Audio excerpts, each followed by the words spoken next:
Kalau makhluk itu mau protes, sebenarnya lebih dulu mana? Makhluk itu atau manusia yang tinggal di situ?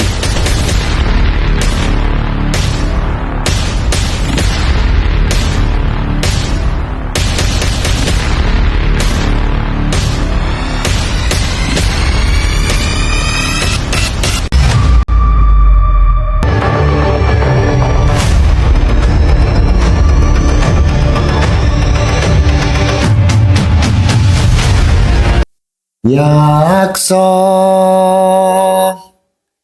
lura rupa risedeng nalindra yaksa lelaku mung. Waduh, luar biasa. Rupanya saudara-saudara kita malam hari ini punya bakat yang sungguh luar biasa ya. Dan matur nuwun sudah memberikan sumbangsih suwuk. Kalau orang dulu maturnya itu suwuk atau suluk gitu ya. Karena suluk itu untuk mengeluarkan sabda. Artinya sesuatu dalam bentuk tembang agar bisa mengena ke dalam hati setiap pemirsa atau pendengar, agar suluknya itu sampai untuk bisa menggetarkan jiwa seorang pendengar atau pemirsa sekalian. Matur nuwun. Selamat malam hari ini rupanya untuk yang kesekian kalinya nggih. Kita kumpul bersama dan hari ini kita ketemuan beliau dari Tegalarum Garum. Ya. Beliau adalah Agus Kuriri. Wah. Mas Agus digoleki. Ya, beliau dari Tegalarum, lereng selatan Gunung Kamput atau Gunung Kelud sekarang. Konon Tegalarum itu dulu merupakan satu tempat kedewa guruan dari para resi, para pandita agung yang membabar kesempurnaan ilmu di dewa keguruan untuk menata peradaban di Nuswantara yang begitu indah. Makanya tidak salah kalau malam ini ternyata Mas Agus juga diam-diam seperti air tenang menghanyutkan ya. Diam-diam bertelur. Jadi apa namanya, Tegalarum itu memang mempunyai nama harum. Ya, jadi keharuman inilah sebenarnya merupakan satu dari kusumaning wicitra, artinya terah ngaluhur yang harumnya bagaikan 1000 bunga. Itulah indahnya Nuswantara. Artinya begini, di Nuswantara ini semuanya yang begitu punya kelebihan atau para bini sepuh, para brahmana aji itu senantiasa digambarkan indahnya seperti bunga. Makanya ada yang mawiku melati putih, ada yang mawiku mawar kencono, begawan padmanaba dan sebagainya. Di Nuswantara ini manusia pinunjulnya cukup sangat banyak. Jadi tidak ada isme. Nggak ada tokoh ini isme yang paling benar, tokoh ini isme yang paling benar. Nanti kalau ada isme mesti terjadi perbentik atau terjadi kerisuan. Untuk itu di Nuswantara itu kalau menyebut nama leluhur senantiasa digambarkan indahnya Taman Sari Kusumo Wicitro. Berarti di Taman Sari yang indah banyak warna-warna bunga. Semakin berwarna-warna Taman Sari itu semakin indah. Makanya Nuswantara kita kalau menghormati leluhur senantiasa membawa sajian bunga untuk disajikan, karena bunga itu sifatnya harum dan indah. Ya, semoga pertemuan kita di malam hari ini nanti menjadi harum dan indah. Nah, ya karena juga kita mendapatkan tamu agung ini dari bumi Garum ya, dulu namanya Tegalarum. Kira-kira apa yang kita bicarakan malam ini? Ayo Mas, ojo dinglu ae. Mungkin barangkali ini lagi disiwa istrinya dinglu ini. Pripun. Ada apa ini malam-malam ini? Jadi Yang saya mau tanyakan pertama kalinya adalah Hmm. visi dan misi dari sebuah organisasi kedewaguruan itu kira-kira apa? Visi dan misi tujuannya. Oh gitu, nggih. Ini agak panjang ya. Namanya Kadewa Guruan. Kenapa membawa nama dewa? Dewa itu adalah sifat sinarnya Yuang yang digambarkan dalam bentuk pewayangan. Agar manusia-manusia ini nanti akan sadar ada daya lain yang datang menjemput dirinya masuk ke Telengyati membawa kedewasaan. Nah, kata kedewasaan inilah berangkat dari kata dewa. Sehingga di zaman dulu di sebuah tempat yang sudah disiapkan sedemikian rupa, yang senantiasa dekat dengan sumber air, senantiasa ditata dengan indah, dilengkapi dengan taman sari, ada pomahan, ya. Di sanalah ada suatu pendidikan, atau kalau dulu disebut sudah masuk ke wanaprasta. Wanaprasta itu, wana itu hutan, prasta itu murid-murid atau seorang satria yang ingin menyelaraskan diri untuk belajar ilmu pengetahuan jati dirinya ke sebuah tempat namanya Bumi Sima, atau yang sangat dihormati oleh raja-raja, karena putra-putra raja pun ditempatkan menjadi sisya atau siswa, dititipkan kepada Brahmana-Brahmana agung untuk digelar, dididik mulai dari pemerintahan, pendidikan pemerintahan sampai pendidikan sosial kemasyarakatan, kemudian seni budaya, ya, kemudian juga kepada ilmu spiritual untuk mencari jati diri. Sehingga kala itu di Kadewa Guruan inilah sebenarnya tempat-tempat yang sangat dimuliakan. Nah, sekarang ini karena sudah masa berkembang disebut punden, yang dipundi-pundi. Nah, pepunden artinya pepunden kita itu dulu ya Kadewa Guruan itu. Nah, di sanalah membabar ilmu pengetahuan yang tentunya untuk sanguning urip. Nah, di kala zaman itu, ilmu itu untuk sangune urip, tidak untuk sangune pati. Karena kalau pati itu pasti, gitu. Karena dharma bakti hidup inilah yang dipertanyakan semenjak kita lahir.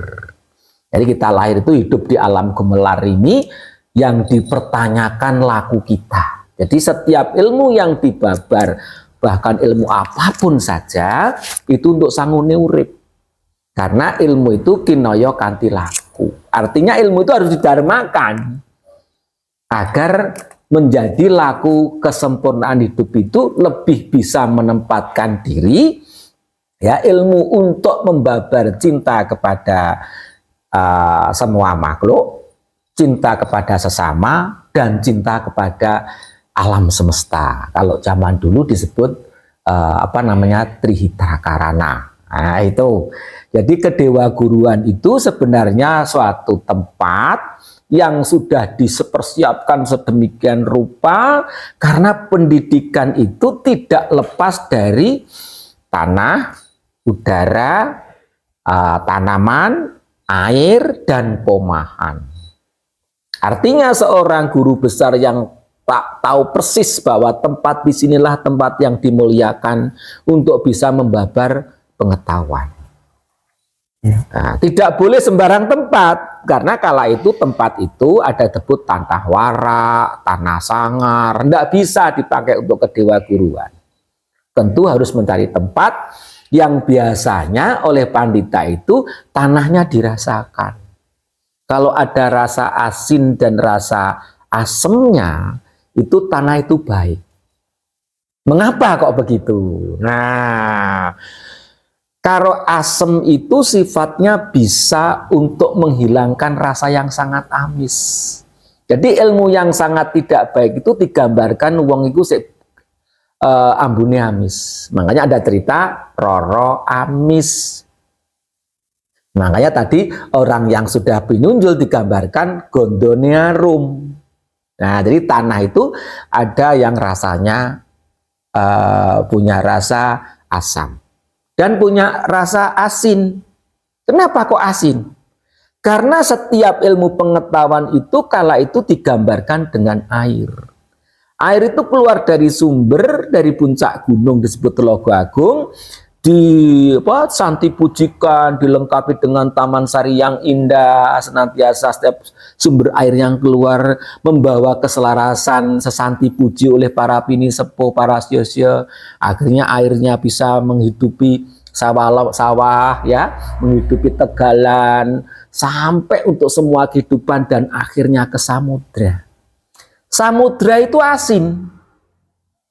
Nah, ternyata asin itu punya daya sakabeng banyu bakal mlebu ning samudra. Makanya hati kita itu harus seluas samudra. Nah, itulah leluhur dulu kalau membuat suatu tempat itu sebenarnya kalau kita kaji luar biasa. Nah, itulah salah satu misi dan visi yang mengapa kedewa guruan ini di tempat kita yang kemarin kita atur bakta bakti ya di beberapa tempat di candi-candi itu merupakan bakta dan bakti kita terhadap samasta alam semesta raya ini, terhadap leluhur yang kala itu membuat monumen dalam bentuk percandian ya, dan relief-reliefnya agar bisa dibaca. Nah, akhirnya itulah yang kita bisa lakukan sebagai putra wayah yang lahir di dunia ini. Makanya jangan lupa punden itu merupakan tempat yang harus dipundi, dihormati. Namanya pepunden gitu. Nah, siapa yang kira-kira sering banyak ke punden kalau sobat golek nomor. Ya, monggo. Apalagi nih? Kira-kira apa? Monggo. Biar mau menarik yang pengalaman-pengalaman ini saya pengen tahu kepada beliau Roko Mas Agus dari Tegalarum ini tentu perjalanannya panjang ini. Ya, perjalanannya panjang. Ya. Ya Romo, kalau saya itu mempercepat pencerahan dharma. Jadi, nah itu, misalnya kalau kita ke Punden, nah itu kan banyak ketidaktahuan. Kesana itu mau apa, tujuannya apa, lah itu Romo. Dan harus bagaimana. Itu Romo. Mohon penjelasannya.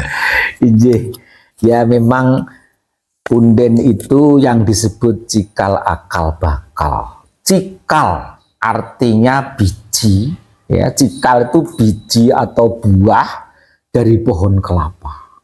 Mengapa kelapa? Kelapa dulu digambarkan kesempurnaannya seperti daya kekuatannya Basuki. Jadi kalau di tradisi sepuh, Basuki itu damai, tentram ya, selamat ya, bahagia itu namanya Basuki. Makanya ada istilah kalau nyapa itu Rahayu Basuki Langgeng. Basuki itu digambarkan dengan busung, kalau sekarang janur. Kenapa begitu? Karena pohon kelapa ini adalah koco benggolonya pohon yang betul-betul banyak punya makna. Contohnya akarnya serabut. Artinya serakar serabut itu menjura, banyak mengakarnya itu memperkuat dirinya. Dan senantiasa tegak. Pohon kelapa itu senantiasa kalau hidup mesti tegak. Walaupun ditandur tanah miring, hasilnya tegak. Nah, kemudian setelah di sana tegak ya, sehingga kalau digambarkan pohon kelapa itu banyak filosofisnya, bahkan dulu diceritakan seperti pandu. Jadi kalau pramuka itu pemimpin-pemimpin pramuka itu namanya pandu, orang yang bisa menata kehidupan. Ya, itu digambarkan kelapa. Kelapa itu dapat daya dalam buah kelapa itu ada air. Air itu bisa untuk mengobati orang yang keracunan. Artinya air kelapa itu bisa menghilangkan racun-racun, toksin-toksin ya, atau sesuatu yang tidak baik. Makanya ada kronologi orang yang sedang mendapat sakit yang kebetulan ada nilai negatif, ada daya negatifnya, makanya biasanya itu diminumi degan hijau.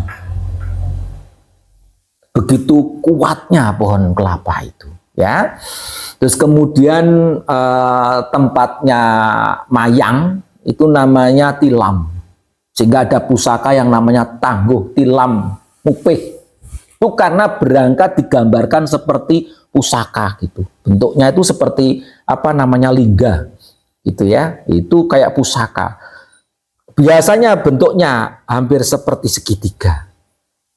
Artinya segitiga ini ilmu yang sangat tinggi, gitu ya. Daunnya punya daya sodo. Artinya sodo itu digambarkan dalam sifat satria. Satria itu punya pusaka yang namanya pusaka sodo lanang. Yang kemarin kita bicarakan tentang Candi Gaprang itu yang asik itu ya.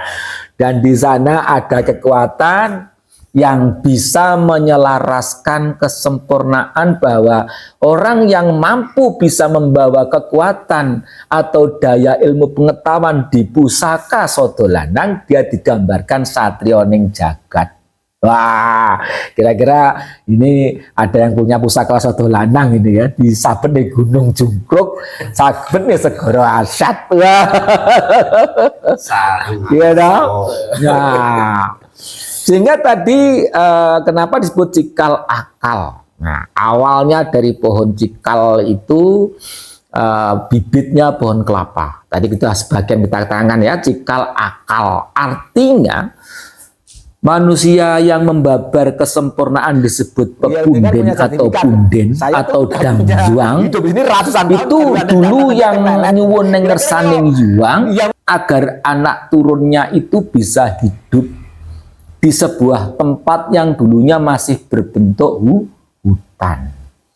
Sehingga hutan itu disuwun di kersaning jiwang, semua makhluk yang ada di wilayah itu dihormati. Tidak pernah orang Jawa atau pengetahuan Jawa itu ngusir yang namanya makhluk-makhluk yang tidak baik. Kalau makhluk itu mau protes, sebenarnya lebih dulu mana?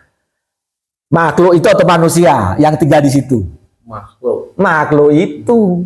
Kalau kira-kira mau protes, ya ini kan punya sertifikat kan. Saya tuh udah punya hidup ini ratusan tahun, baru Anda datang aja ke Melelet. Kira-kira kalau dia mau tanya gitu kan, kita juga nggak bisa selak, gitu kan? Ya, semua makhluk yang ada di keselarasan di pekarangan atau tegalan yang nanti membuat pradusunan itu, dayanya makhluknya semua dihormati karena semua makhluk itu hidup, punya kehidupan.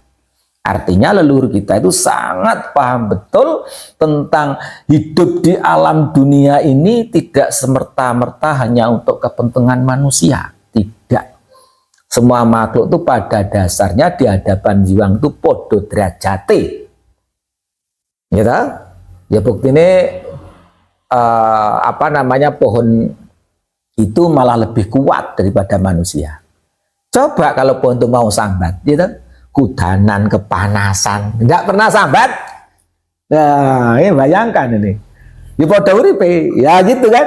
Nah, ya cikal akal ya perbuatan. Jadi beliau itu yang membabar cikal akal, artinya pernah membabar keelokan dan keindahan budaya peradaban pradusunan. Si punden beliau itu cikal akal bakale gelare kauripan, artinya yang babat alas untuk dihormati sesama makhluknya, untuk kemudian ditempati oleh warga putra-putra turunnya. Nah, semoga cikal akal bakal artinya bahwa setiap manusia yang hidup di sebuah perdusunan, agama apapun saja, kepercayaan apapun saja, selayaknya harus menghormati pepundennya. Tanpa menghormati pepundennya, sama dengan ia dianggap manusia yang tidak punya unggah-ungguh. Penak tahu-tahu jalannya wis sombong, ya toh, beli pekarangan di sertifikat langsung bangun rumah. Nah kalau kira-kira melihat leluhur kita dulu buka pradusunan seperti apa beratnya. Nah ini loh yang jarang sekali disadari itu. Nah makanya dalam setiap pradusunan itu selalu menghormati punden. Sehingga ada tradisi yang namanya merti bumi atau bersih desa. Ya, setiap tahun nanti mencari hari yang sesuai dengan panunya para pepunden itu, para putra wayahnya diminta untuk santi puji makmum bersama-sama di tempat baik. Perwira seneng baik ditekoni anak-anak, kan gitu.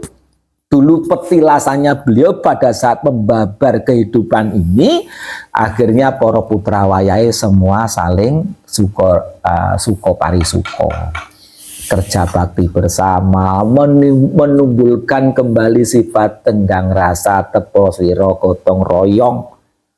Dari tradisi itu nanti terjadi masyarakat yang rukun gitu. Jadi seyogyanya ya kalau kita sebagai manusia sekarang yang lahir di sebuah dusun, ya alangkah santun dan alangkah beradabnya bila harus menghormati pundennya. Ya jadi kalau piantun gitu nggak menghormati punden terus podo karo bahasanya apa ya? Durhaka. Nggak durhaka. Iya dah, kayak durhaka gitu ya. Ora benar. Nah, coba siapa saja yang bersedia untuk bangun punden, nguri-nguri punden, jangan lihat. Hidupnya mesti enak. Ini rata-rata. Kalau orang mau menghormati punden, bangun tempatnya untuk diperindah agar para warga yang di situ merasa nyaman, indah, tentram, kan gitu. Tuh. Dan nyuwun sewu, karena itu ya mbah-mbah kita sendiri. Jadi ya keluh kesah lah. Apa yang dilakukan, apa yang telah kau terima, apa yang telah kau hadapi dalam kehidupan ini ya keluh kesahkan. Curhat Romo ya. Ya curhat kan gitu. Lagi dituruhati ya ora ngerti, ya toh kan itu. Ya salah satunya itu. Monggo nanti apalagi kalau penghormatannya yaitu tentu tadi kelematurkan ya sangat santunnya bila menyertakan bunga. Gitu?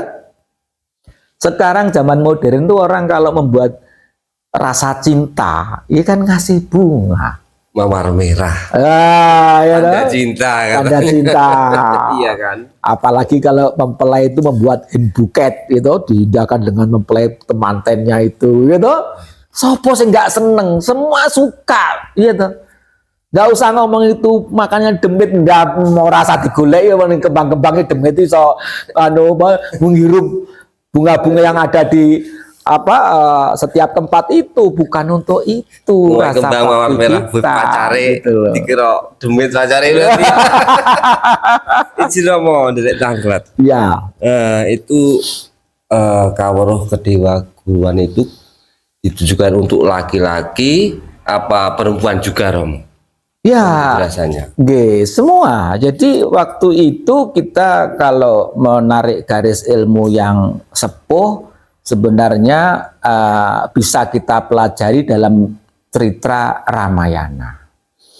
Jadi pada saat Prabu Rama dan adiknya itu kala sudah umur 7 tahun harus diminta oleh seorang pandita untuk diajak ke tempat kedewa guruan, ya. Ibunya sangat sayang kepada putranya, ayahnya sangat sayang, keluarga sangat sayang, tapi harus mengikhlaskan. Kenapa putra yang kecil itu harus betul-betul dididik sejak dini? Jadi yang penggambaran cerita tentang Prabu Rama itu digambarkan pada saat anak sudah usia 7 tahun atau sekarang disebut sudah mimpi basah itu harus segera diaturkan ke kedewa guruan. Karena memang pendidikan itu harus berangkat sudah bisa disapih, kalau zaman dulu istilahnya disapih oleh Bunda. Walaupun seperti apa, justru kedewa guruan itu ya semuanya tidak pandang bulu, ada laki-laki, wanita dan sebagainya. Nah, ya itu.